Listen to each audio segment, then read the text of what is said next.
Okay, I think it's working this time.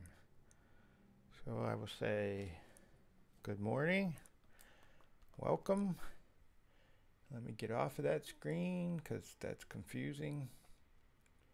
I'm going to give a second look at the Santa Muerte Tarot, Muerte, I don't know, Book of the Dead. It's a low scarabeo, so it comes in these new, I guess they're newish, nice box, which I'll definitely keep. I might repaint, but I'll definitely keep. I don't think I'll use the deck or keep the deck, but we'll see. And here's the little book that comes with it, which isn't so little. It's about 50 some pages of English, I think. Yes. 53 pages of English. And last night, the reason I'm re-recording this, last night or yesterday, I tried to do this on the roof of the house, and it kind of came out blurry, I think. So in fairness, I wanted to redo it. So last night I tried, and that turned into a live chat, which was pretty interesting because you could pick up the cards for the people and the people that came, and that they would have comments or get a really good look at it. So maybe that's an okay way to show decks in the future. Maybe just offer a kind of on-demand look at a particular deck instead of, always doing this fixed pre-recording like thing that I've been doing. So now that I think this is going, I can get rid of that glare. There we go. I think so.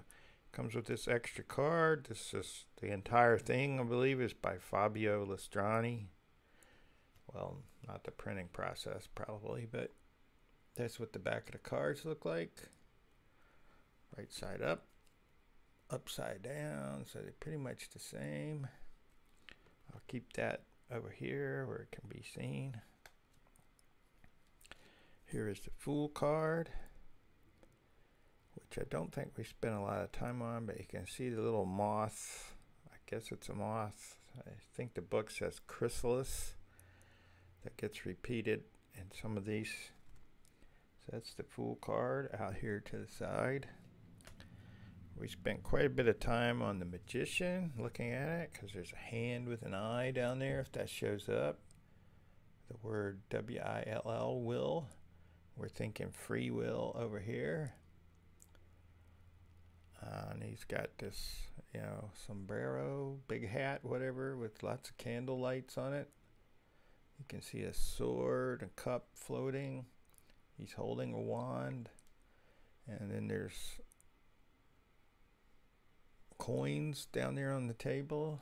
That's a nice card. If you could see it close enough, if I could zoom in, let's zoom in a little bit.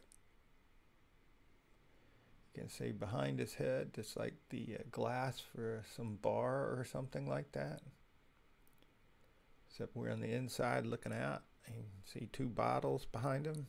But anyway, that's just an idea, a quick idea, if you're looking at these, of all the stuff there is to look at in each of the images.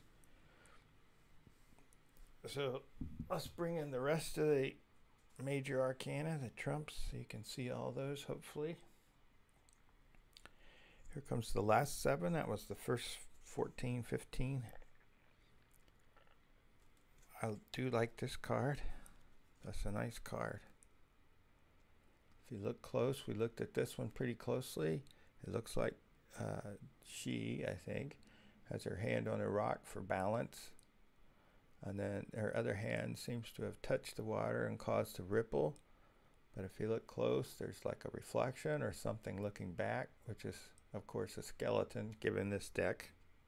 That's the Moon card. I like that one. So I'll speed up since it's raining today and I can't get outside much, I don't think, all day. I might just keep doing these, since streaming them makes it pretty easy. So I might go through like the Green Witch and maybe some books that I've read and enjoyed. And I like how this was done, this moth or whatever they're calling it, chrysalis.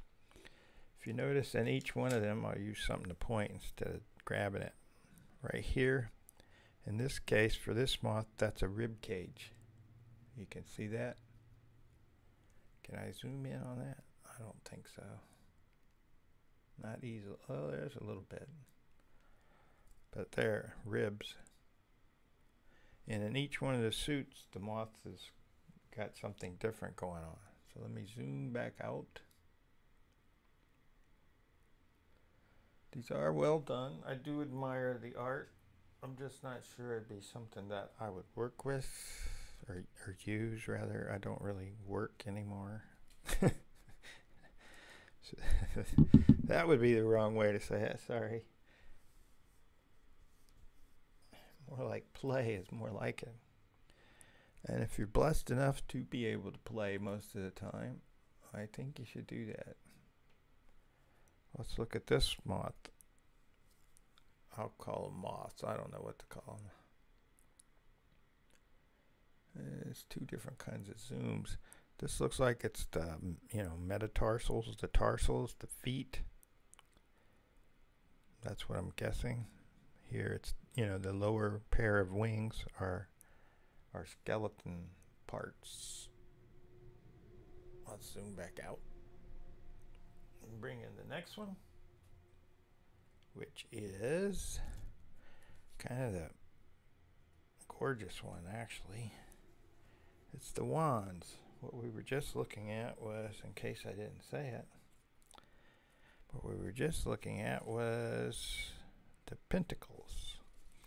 The first one was cups, I think, wasn't it? Oh, man. Dude, you're really getting out. Yep, it was cups, then pentacles, and now we're on the wands. I'll straighten that up.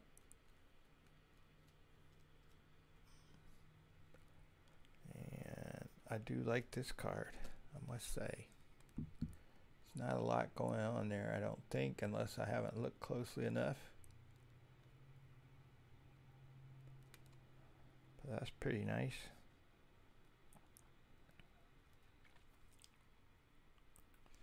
Let's look at this moth up close.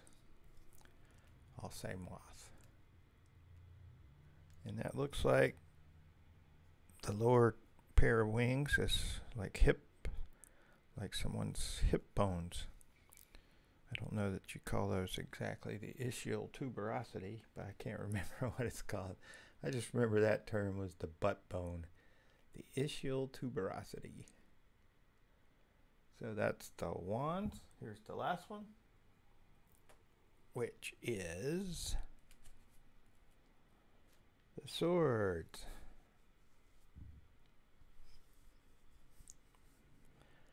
And let's see, this looks like it came from the zombie deck. A little bit. He's just getting out. Hope. Reflection.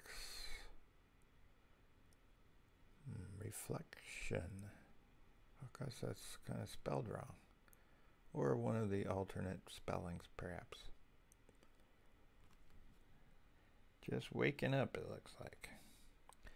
Let's look at this moth, because I'm kind of big on looking at the moths here. Now this one's a little different from the others, because the lower pair of wings are actually skulls, human skulls. But this is almost like a death's head moth. You can see it right there. That's pretty cool. So this is my take 2 of this deck, just to be fair to it and give a clear look for anybody interested. This was the Santa Muerte. There's the book in the box, and with that, I will say, and try to end the stream, I will say, peace.